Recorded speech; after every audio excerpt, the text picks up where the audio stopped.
Hoje é mais um dia em que o mundo se despede de pessoas que não voltarão. Alguns eram conhecidos, outros anônimos, mas todos deixaram sua marca. Pais, filhos, amigos, amores. Histórias que agora vivem apenas na memória. Este vídeo não é só uma lista de nomes. É um tributo silencioso àqueles cuja jornada terminou. Assista até o fim. Dedique um momento de respeito. Inscreva-se no canal, para que a memória deles nunca se apague. E agora, começamos!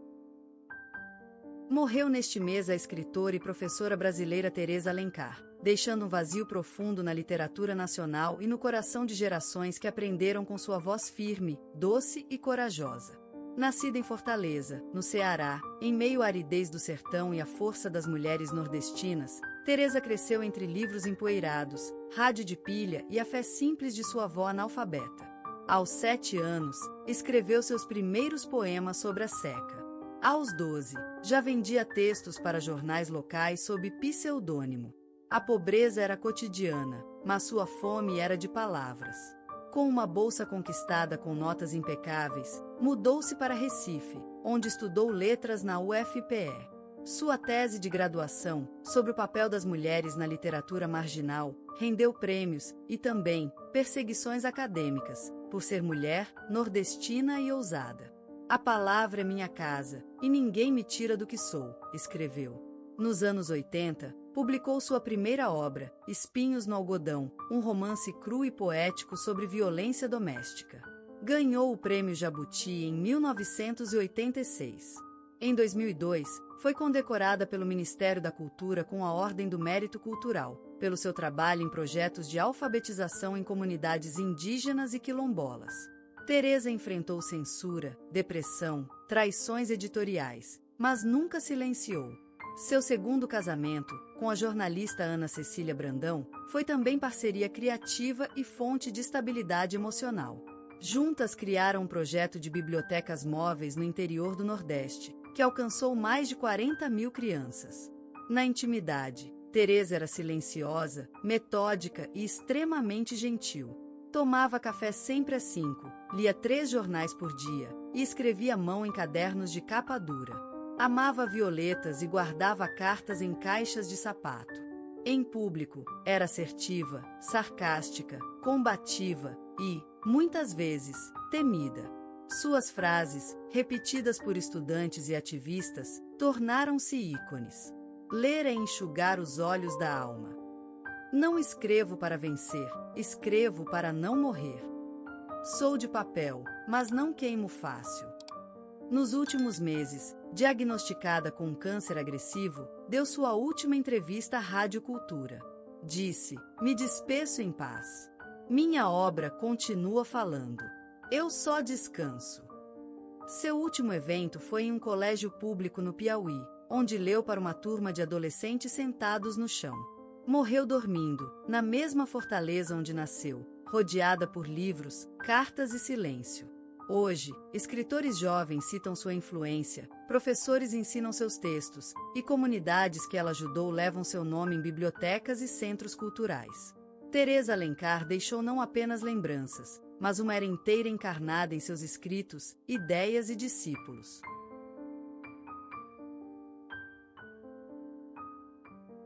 Morreu neste mês o jornalista e documentarista brasileiro Ernesto Lemos da Rocha, aos 73 anos, em sua casa no bairro do Cosme Velho, no Rio de Janeiro, cercado por livros, filmes e o silêncio que sempre respeitou. Ernesto nasceu em Salvador, no coração de uma família mestiça, de raízes afrodescendentes e indígenas. Filho único de uma costureira e de um estivador, cresceu entre becos e bibliotecas improvisadas. Seu pai, que nunca aprendeu a ler, o levava aos domingos para ver os jornais colados nas vitrines de bancas. Foi assim que nasceu o fascínio pelas palavras e pela verdade. Aos 18 anos, mudou-se para São Paulo com uma bolsa da USP.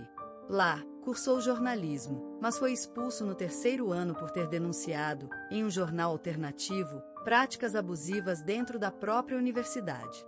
Reintegrado anos depois, defendeu uma tese sobre o silêncio das periferias na grande imprensa brasileira.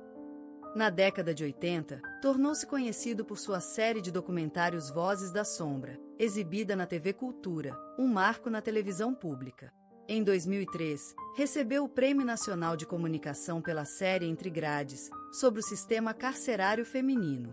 E em 2019, o Ministério da Justiça o homenageou com a Ordem do Mérito pela sua contribuição à denúncia de violações dos direitos humanos. Ernesto foi mentor de centenas de jovens jornalistas. Criou, em 1995, a ONG Palavra Solta, que oferecia oficinas de reportagem em comunidades faveladas. Ali, ele dizia: "A câmera não é sua, é de quem nunca pôde falar." Foi casado 2 vezes. Teve 3 filhos, com quem mantinha uma relação amorosa mas distante, em parte por sua dedicação quase obsessiva ao ofício. Em casa, era metódico, adorava cozinhar moqueca aos domingos e mantinha diários que só agora a família começa a ler. Em público, era incisivo, politizado, direto, às vezes temido, sempre respeitado. Em privado, era um homem sereno, escutava choros, hesitava diante da fama e falava baixo. "O silêncio é uma forma de escuta", dizia. Suas frases se tornaram referência nos cursos de jornalismo. O repórter não ilumina a verdade, ele tira a mão de quem apaga a luz. Documentar é devolver o rosto a quem a história quis esconder. "Não quero ser lenda, quero ser ouvido." No último mês de vida, mesmo debilitado por um câncer no pâncreas, gravou um podcast sobre desinformação. Em sua última aparição pública, recebeu um grupo de estudantes em sua sala e, entre lágrimas, disse: "Agora é com vocês. Sigam com ética, com coragem e com dúvida." Faleceu dormindo, no mesmo bairro onde filmou seu primeiro curta, aos 22 anos. Hoje, suas ideias circulam em universidades, redações e centros comunitários. Seu nome batiza uma escola técnica de jornalismo em Salvador. Ernesto Lemos da Rocha deixou não apenas lembranças, mas uma era inteira encarnada em seus escritos, ideias e discípulos. Hoje, quando o mundo fala seu nome, Gilberto Gil, o som carrega muito mais do que um homem. Carrega um tempo, um povo, uma canção. Ele é símbolo e memória, profecia e presença. Um mestre dos sons e das palavras. Um artista que virou ponte entre o ancestral e o moderno, entre o sertão e o planeta.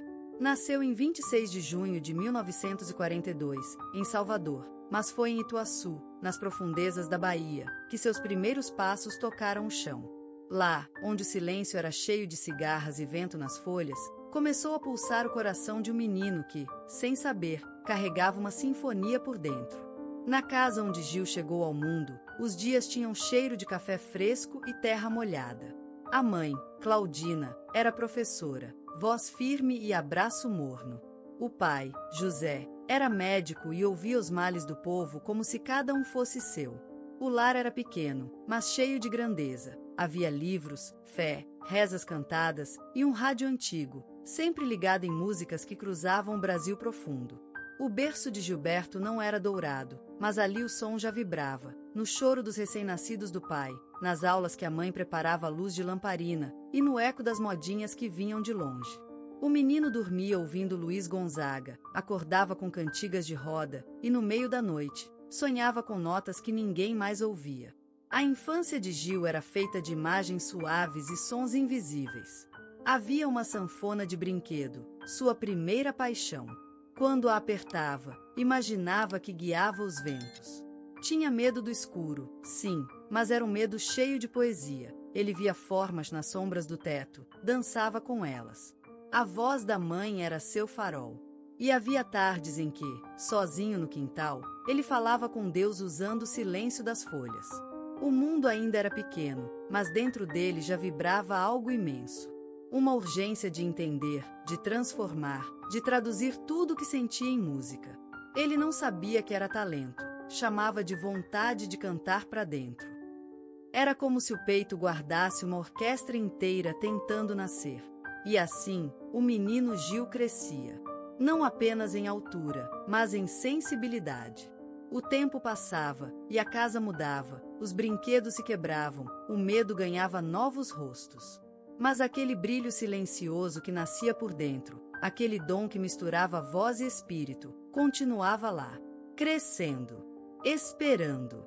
Porque em algum momento, ele deixaria de ser só menino. Às vezes eu me sentia estranho. Enquanto os outros meninos chutavam bola na poeira ou imitavam os adultos nos gestos duros do sertão, eu me perdia em pensamentos. Olhava o céu e sentia que ele falava comigo. E quando a brisa tocava as folhas da goiabeira, jurava ouvir uma melodia nova, feita só para mim. Na escola, eu era um bom aluno, calado, observador, quase invisível. Tinha vergonha da minha voz, mas também tinha medo de que ela não existisse de verdade, de que fosse apenas uma invenção da minha solidão. Quando falava, parecia que o mundo ficava mais ruidoso. Quando cantava baixinho, era como se o universo ouvisse em silêncio. Comecei a entender que a música não era apenas algo que se ouvia. Era uma forma de existir. Cada nota era um jeito de explicar o que eu não sabia dizer com palavras. O aperto no peito, o brilho nos olhos, o medo de não ser suficiente. Meu primeiro instrumento de verdade foi um acordeão emprestado. Pesava mais que eu. Mas quando encostava os dedos nele, tudo ficava leve. Eu passava horas ensaiando em segredo, errando, tentando de novo, chorando por dentro quando os sons saíam tortos, e sorrindo quando, por um segundo, uma harmonia surgia como um milagre.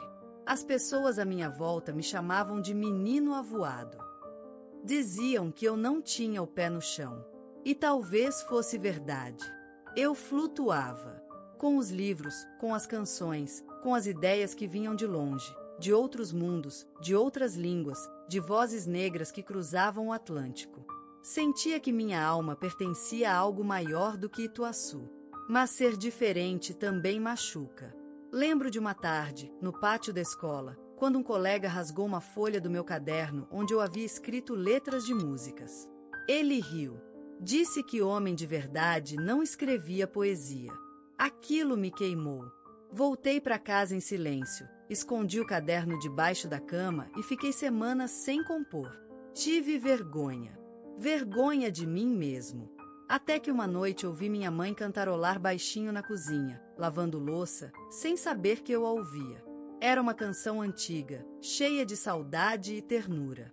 E percebi, como um sussurro do destino, a música mora onde há amor, onde há dor, onde há verdade. E então, voltei a escrever. Voltei a sonhar.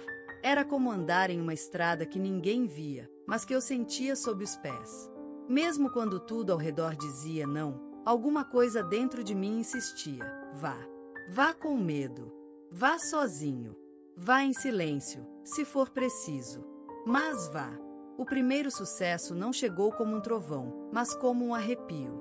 Foi numa noite morna de Salvador, com cheiro de mar e suor de plateia, que Gilberto Gil, já com o violão colado ao peito como extensão do corpo, cantou pela primeira vez diante de um público que o escutava com a alma. Não foi um show, foi um batismo. A música, aquela que um dia nascerá em silêncio dentro do menino de Ituaçu, agora preenchia o ar e voltava para ele multiplicada em olhos brilhando, em palmas que hesitavam e depois explodiam. O palco o acolheu, mas também o testou. O Brasil de então era um país de cordas tensionadas, entre o passado e o novo, entre a repressão e o desejo de liberdade. Gil sentia essas tensões no próprio peito. A Tropicália, com suas cores, rupturas e ousadias, parecia ser o seu lugar, mas também o seu risco. Não era só música. Era desafio. Era luta. Era escolha. Ao lado de Caetano, Gal, Tons, Os Mutantes, ele encontrou irmandade, mas também se viu diante de decisões que poucos podiam tomar sem medo. Ser artista, sim. Mas ser artista que incomoda, que propõe, que arrisca, isso exigia coragem que, por vezes, faltava nos ossos. Vieram os aplausos. Vieram os jornais, as capas, os programas de rádio, a aclamação. E junto com eles, o peso. Porque no fundo da noite, quando as luzes do palco se apagavam e ele se deitava num quarto de hotel estranho, uma voz sussurrava: será que isso é real? Será que sou mesmo esse homem que dizem que sou? Houve traições, de amigos que se afastaram, de ideais que se perderam pelo caminho. Houve o exílio, o corte abrupto entre o sonho e o concreto. Londres o recebeu como um refúgio e uma prisão. Ele andava por ruas molhadas de uma cidade que não era dele, sentindo o Brasil pulsar no peito como uma ferida aberta. Ali, na distância, ele descobriu outra coisa, que não basta ter voz. É preciso saber o que dizer com ela. Que a música pode curar, mas também denunciar. Que o artista verdadeiro não canta só para si, ele canta para o mundo, e isso cobra um preço. E quando voltou, não era mais o mesmo. Seu canto estava mais denso, mais doce e mais duro. Cantava com gratidão, mas também com desconfiança. Aprenderá que o sucesso não é um lugar, mas uma travessia constante. E que a alma, para continuar livre, precisa sangrar de vez em quando. Gilberto Gil venceu. E na vitória encontrou o que buscava desde menino, não a fama, não o poder, mas a clareza. A certeza de que vale a pena ser quem se é, mesmo quando dói. Mesmo quando o mundo não entende.